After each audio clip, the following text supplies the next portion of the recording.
Good morning, a very good morning to all of you. Today we discuss about the chapter number second of ion exchange chromatography. This is the lecture number 3. So let us we will discuss. Today's topic is cross linkage. Generally, ion exchange resin is a stationary phase. सगळ्यांना माहिती. Ion exchange resin कसा असतो एक stationary phase असतो, which is made up by using the highly polymerized cross-linking synthetic organic material which having the many functional group. आता ह्याच्यामध्ये synthetic material काय असतं त्याच्यात ॲड केलेलं असतं, बरोबर आहे. आणि ते सिंथेटिक मटेरियल हे इन द फॉर्ममध्ये काय असतं, फंक्शनल ग्रुपच्या फॉर्ममध्ये असतं, बरोबर आहे. सो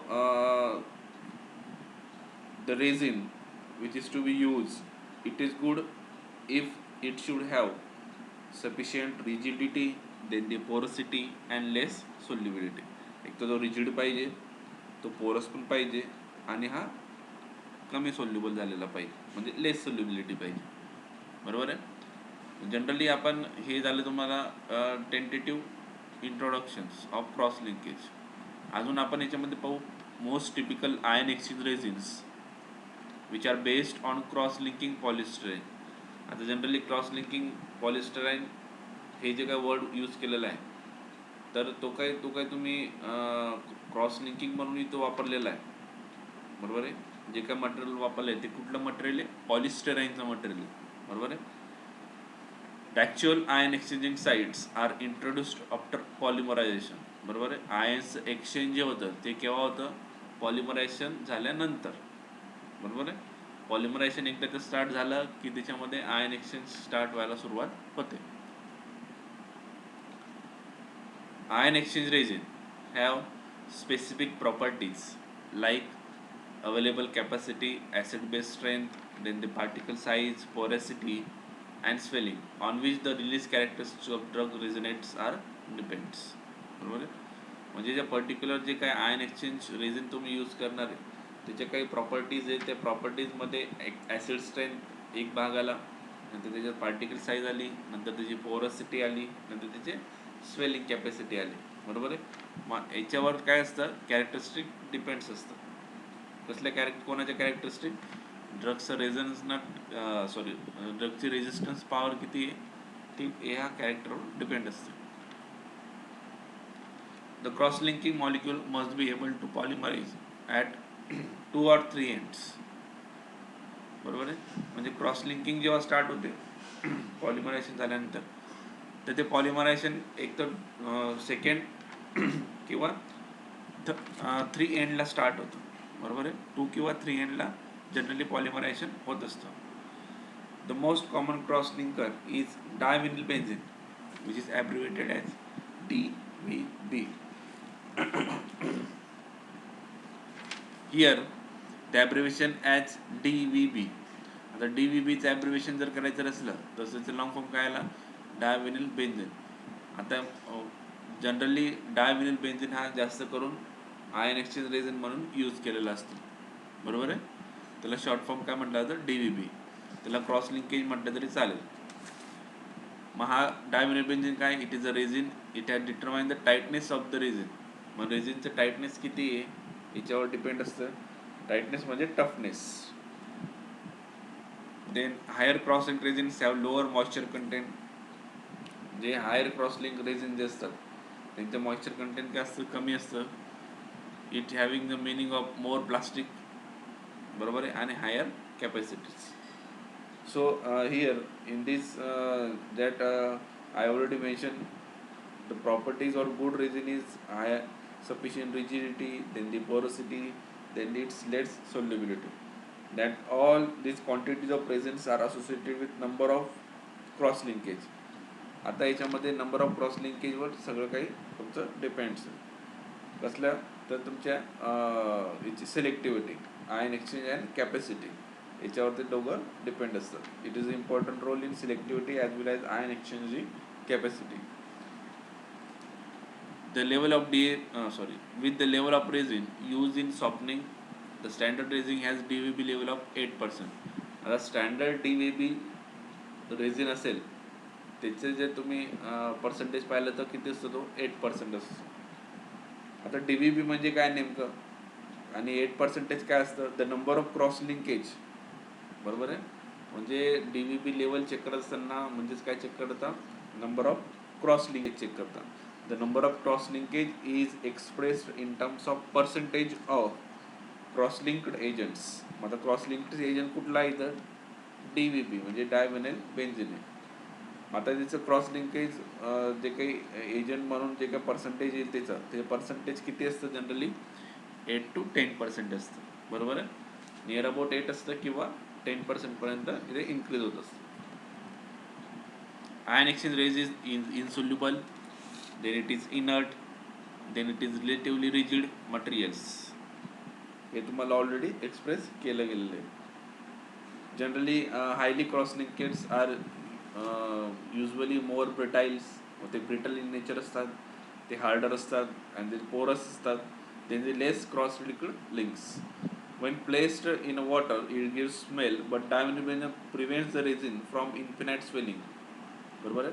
म्हणजे डायव्हिनाइल बेन्झीन हा असा एक तिथे ॲडिटिव्ह यूज केला असतो, तो जास्त स्वेलिंग होण्यापासून वाचवतो. व जेव्हा वॉटरमध्ये तुम्ही ॲड करतात तेव्हा अशा वेळेस स्वेलिंग, थोडंफार स्वेलिंग झाल्यानंतर काय त्याचे स्पॉन्ज लाईक स्ट्रक्चर तयार होतं. जर स्पॉन्ज पाहिलं ना तुम्ही तसं लाईक स्ट्रक्चर तयार होतं. मग अशा वेळेस काय होतं, नेटवर्क्स हा जे काही नेटवर्क्स असतील त्यांच्यामध्ये काय होतं आहे, जनरली एक्सचेंज होतं आहे. ते एक्सचेंज कॅपॅसिटी काय होते, वाढते. म्हणजे ते attaching capacity to the network is also increases. अशा पद्धतीने हे झालं तुमचं क्रॉस लिंकेज. पुढचं पाहू आपण ion exchange capacity. The total ion exchange capacity of resin is depend upon the total number of active groups per unit weight of the resin. आता याच्यामध्ये आयन एक्सचेंज कॅपॅसिटी ही कशावर डिपेंड असते, depends upon total number of ions. बरोबर आहे. म्हणजे त्या particular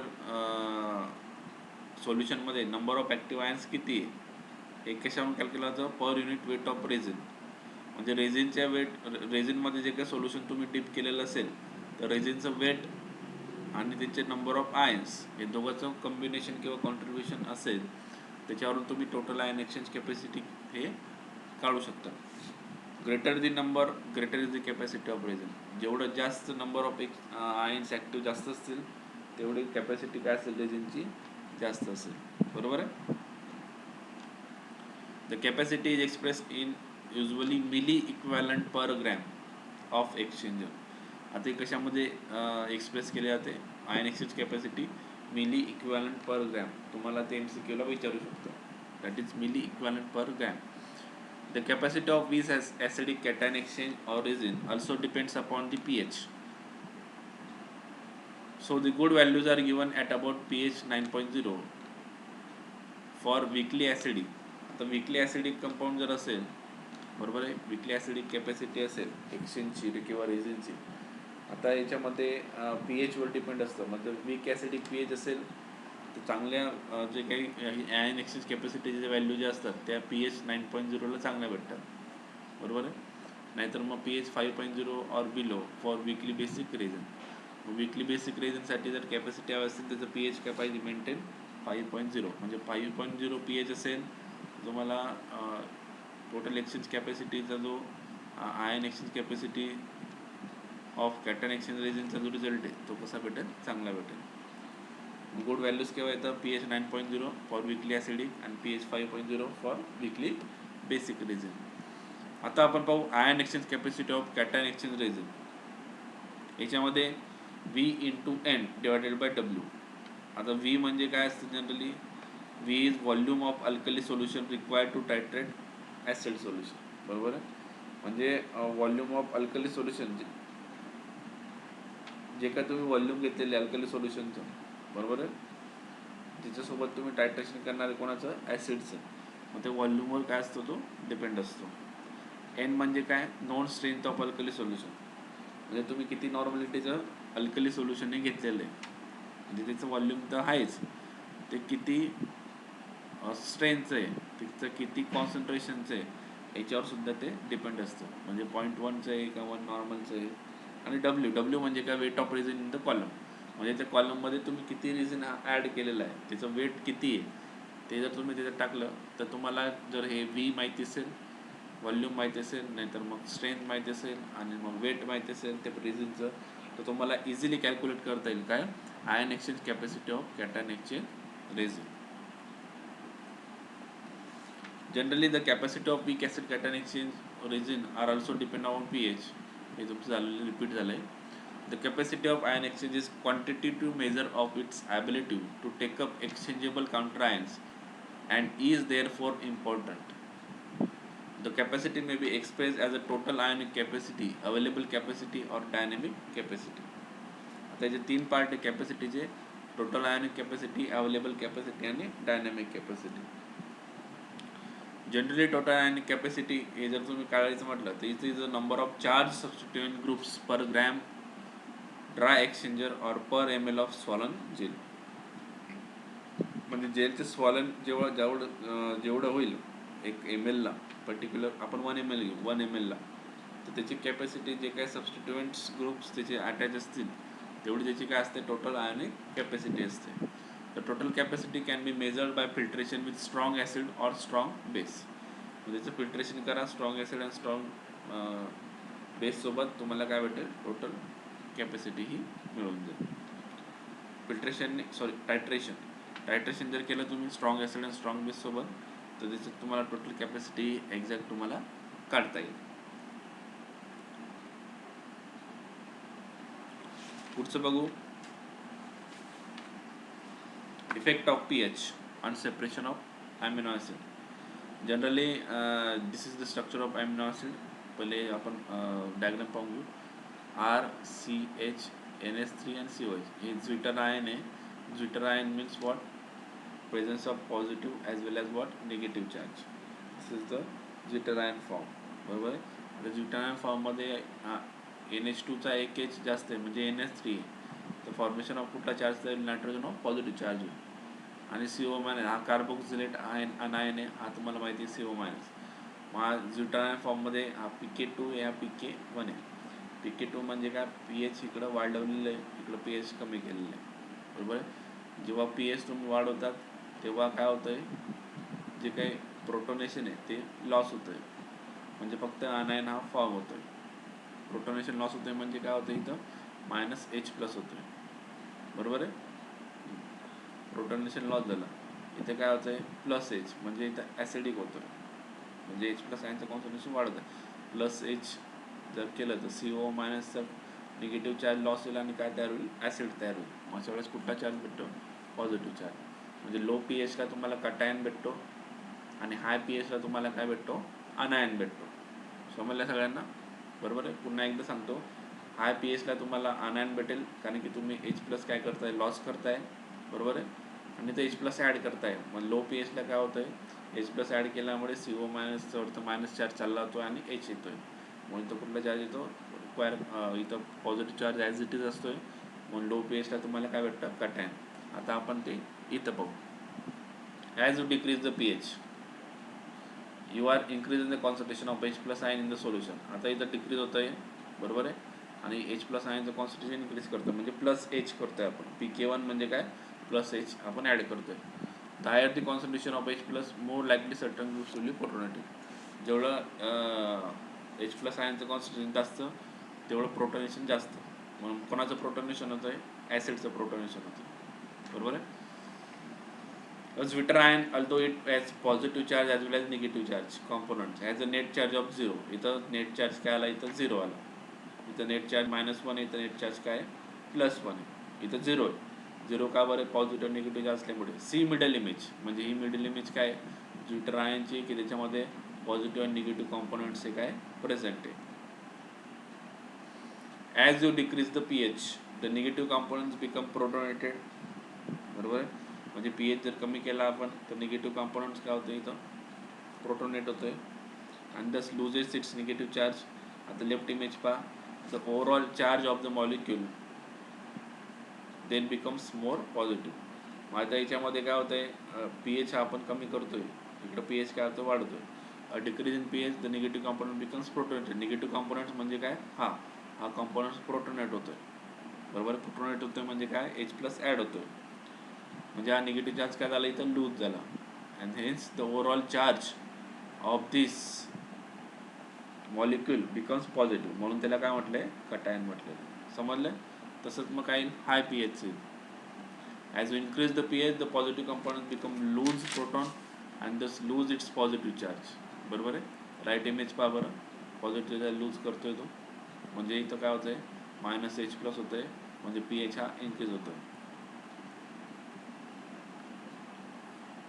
The overall charge of the molecule then becomes more negative. हे पहा इथं ओव्हरऑल चार्ज काय दुसऱ्या अनायनचा negative charge as it is आहे. हा निगेटिव्ह चार्ज हा ॲज इट इज आहे, म्हणून याला काय म्हटलंय, अनायन म्हटलंय. The overall charge of the molecule then becomes more negative. म्हणजे अशा पद्धतीने तुम्ही सेपरेशन करू शकता कोणाचं, ॲमिनो ॲसिडचं. नेक्स्ट आता पाहू आपण ॲप्लिकेशन्स. आता जनरली ॲप्लिकेशन्समध्ये इंडस्ट्रियल ॲप्लिकेशन आले. त्याच्यामध्ये इंडस्ट्रियल ॲप्लिकेशन म्हणजे काय, मेटल फर्निशिंग इंडस्ट्रीमध्ये यूज केला जातो, आणि वॉटर सॉफ्टनिंगसाठी यूज केलेला असतो. Extraction of metals from overs and separation of rare अर्थ, हा सुद्धा इम्पॉर्टंट आहे की मेटलचं एक्स्ट्रॅक्शन जर तुम्हाला करायचं असेल ओव्हरमधून, तर तुम्हाला आयन एक्सचेंज क्रोमॅटोग्राफी यूज करावं लागेल. आणि त्याच्यानंतर तुम्हाला अजून काही इतर काही ॲप्लिकेशन असतील, ते आपण 1 बाय 1 ते पाहणार आहे. बरोबर आहे. याच्यामध्ये पहिलं काय आलं, वॉटर सॉफ्टनिंग आलं. वॉटर सॉफ्टनिंग म्हणजे काय, हार्ड वॉटर सॉफ्ट करणं. The hardness of water is due to presence of calcium magnesium. सगळ्यांना माहिती आहे की हार्ड वॉटर म्हणजे काय, जे बोरचं पाणी असतं त्यात कॅल्शियम जास्त असतं आणि मॅग्नेशियम जास्त असतं. मग तुम्हाला ते काढायचं असेल तर काय करावं लागेल, तुम्ही water purifier, RO purifier use करतात घरी. The ions are removed by passing the water through cation exchanger charge with Na+. बरोबर आहे. म्हणजे याचा अर्थ काय, तर त्याच्यामधले जे काही एक्सचेंजर, कटायन एक्सचेंजर तुम्ही यूज केलं तर Sodium+2 हा याच्यामध्ये चालला जाईल तुमच्या पाण्यामध्ये, आणि Calcium+2 हा स्वतः रिझन अट्रॅक्ट करून घेईल. अशा पद्धतीने आयन्स एक्सचेंज झाल्यानंतर हार्ड वॉटरमधले कॅल्शियमचं तसंच मॅग्नेशियम+2चं काय केलं जाईल, त्याला कम्प्लिटली रिमूव्ह केलं जाईल bye the use of ion exchange chromatography. हे झालं त्याचं पहिलं ॲप्लिकेशन. सेकंड ॲप्लिकेशन काय आलं, water is first passed through acidic cation exchanger where the metallic cations Na+, Calcium+2, then Magnesium+2 are exchanged by H+ ion.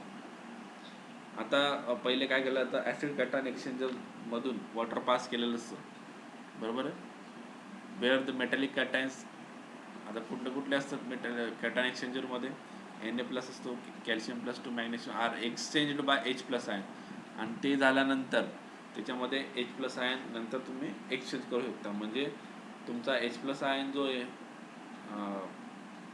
Cation एक्सचेंजरमधला, तो H+ ion त्या सोल्युशनमध्ये चालला जाईल. सोल्युशनवरचे जे काही मेटॅलिक कॅटायन असतील, Na+ असतील, Calcium+2 असेल, मॅग्नेशियम+2 असेल, ते स्वतःकडे तो अट्रॅक्ट करून देईल. म्हणजे आयन एक्सचेंज रिजनकडे हे तिघं कॅटायन चालले जातील. बरोबर आहे. आणि फक्त सोल्युशनमध्ये काय असेल, H+ ion असेल. आणि H+ ion असेल म्हणून त्या वॉटरला काय म्हणतात, डिमिनरलाइज्ड वॉटर. बरोबर आहे. अशा पद्धतीने डिमिनरलाइज हे केलं. नाव it is pass through ion exchange where ion Cl- NO2SO4 are exchange by OH-. म्हणजे H+ ion आणि OH- ion तयार झाले, म्हणजे प्युअर वॉटर हे फॉर्म झालं. तसंच जसं पॉझिटिव्हचं आहे, तसंच जसं Na+ गॅस हे पॉझिटिव्ह कॅटायन एक्सचेंजर वापरलं, तसंच इथं निगेटिव्ह आयन एक्सचेंजर वापरतील. बरोबर आहे. म्हणजे OH- हा सोल्युशनमध्ये चालला जाईल, आणि हे NO2-SO4- आणि Cl- कोणाकडे चालला जाईल, आयन एक्सचेंज रेजिनकडे ॲब्सॉर्ब होऊन जातील. म्हणजे अशा पद्धतीने फक्त कुठले चार वापरताय, H+ हा सोल्युशनमध्ये राहतो आणि OH- असतो. दोघांचं कंबाईन म्हणून काय फॉर्म होतं, water. That is demineralisation process. Neutralization. Cation exchange in H+ can be used to neutralize alkali oxide and anion exchanger in OH+ form to give the water. बरोबर आहे. म्हणजे कॅटायन एक्सचेंज रेजिन आणि anion exchange resin एकत्र केल्यानंतर जो काय form तयार होईल, that is called as what, neutralization. म्हणजे H+ आणि OH- मिळून जो काय तयार होईल, that is water. It is the reaction of neutralization. Separation of similar from one another. Separation is obtained because different ions undergo exchange reaction to different extent. म्हणजे वेगवेगळ्या प्रकारचे आयन हे वेगवेगळ्या प्रकारे तुम्हाला सेपरेट होऊ शकतात वेगवेगळ्या रेटने. बरोबर आहे. सगळेच आयन एकाच रेटने तुम्हाला भेटतील असं नाही. ठीक आहे. फॉर एक्झाम्पल मिक्सर घेतला आपण लिथियम प्लस Na+ आणि K+ आणि त्याला सेपरेट करायचे by passing the solution through cut and exchange. कशामधून? कट अँड एक्सचेंज रेझनमधून. बरोबर आहे. मग ते रेझिनमध्ये कुठल्या कशात घेतलं ते 0.1 नॉर्मल HCl मध्ये. ठीक आहे. Mixture of Cl- B-I- can be separated by passing the solution through anion exchange. बरोबर. अशा पद्धतीने Cl- B-I- हे बी आयनायन एक्सचेंजर रिजन म्हणून पास केल्यानंतर सोडियम नायट्रेटच्या हे सुद्धा तुम्हाला रिमूव्ह करता येईल. म्हणजे Li+, सोडियम प्लस आणि पोटॅशियम.